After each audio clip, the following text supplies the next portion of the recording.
वो किन्नर जो आज भी अपने वजूद के तलाश में भटक रहे हैं, प्रशांत किशोर ने उनको एक नया दर्जा दिया है और वो चाहते हैं कि वो किन्नर चुनाव भी लड़ें। दरअसल उन्होंने एक टिकट भी दे दिया है किन्नर को और उसके बाद से प्रशांत किशोर की चर्चा हो रही है और लोग कह रहे हैं कि इससे बेहतर आज तक राजनीति में कोई प्रयोग देखा नहीं गया था। आपको बता दूं कि भोरे के सीट से जहां से एनडीए के शिक्षा मंत्री चुनाव लड़ेंगे, उनके सामने जनसुराज की प्रत्याशी प्रीति किन्नर जो है वो चुनाव लड़ने वाली हैं और ये मामला काफी दिलचस्प है। और इस ऐलान के बाद जितने भी दबे कुचले लोग हैं, वो लोग जिनकी बातें सुनी नहीं जाती, वो लोग जिनको दबा दिया जाता है, वो लोग खुश हैं, उनमें खुशी की लहर है। अगर प्रशांत किशोर की बात की जाए तो वो राजनीति प्रयोग के लिए जाने भी जाते हैं और उन्होंने इस बार राजनीति में कुछ ऐसा ही प्रयोग किया है अपने पार्टी से, जहां पे वो एक किन्नर को टिकट दिए हैं।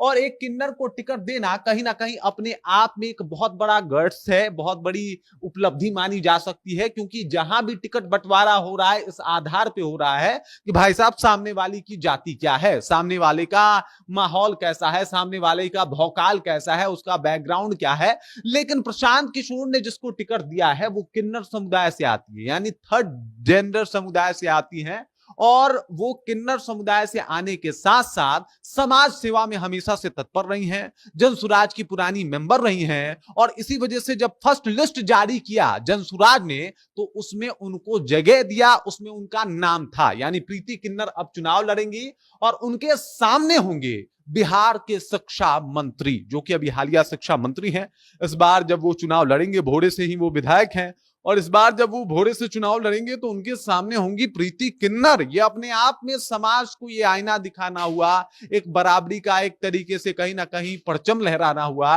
और ये दिखाना हुआ कि भाई साहब आप किसी भी समुदाय से आते हैं, लेकिन आपका संविधान आपको इतना राइट्स देता है कि आप एक जनप्रतिनिधि भी बन सकते हैं, विधायक भी बन सकते हैं, एमपी भी बन सकते हैं, मुख्यमंत्री भी बन सकते हैं। मतलब एक नया मुहिम छेड़ने का जो काम है वो काम प्रशांत किशोर ने किया है। प्रशांत किशोर ने न कि सिर्फ सपोर्ट किया बल्कि टिकट भी दे दिया। ये बड़ा राजनीतिक प्रयोग माना जा रहा है और ये माना जा रहा है कि जितने भी दबे कुचले लोग हैं, भले वो किन्नर समुदाय से आते हों या ना आते हों, लेकिन उनको ये आश्वासन जरूर मिला कि भाई साहब अगर कोई किन्नर चुनाव लड़ सकता है तो भाई हमें भी वो अपना हक मिल सकता है। प्रशांत किशोर ने जो प्रयोग किया है उसकी भी काफी सराहना की जा रही है और वो किन्नर जिसकी कोई बात नहीं सुनता, वो किन्नर जिनकी बातें सुन के कितने लोगों को परेशानियां हो जाती है या फिर जिनसे मिलकर परेशानियां हो जाती है, वो अब विधानसभा के चुनाव लड़ सकते हैं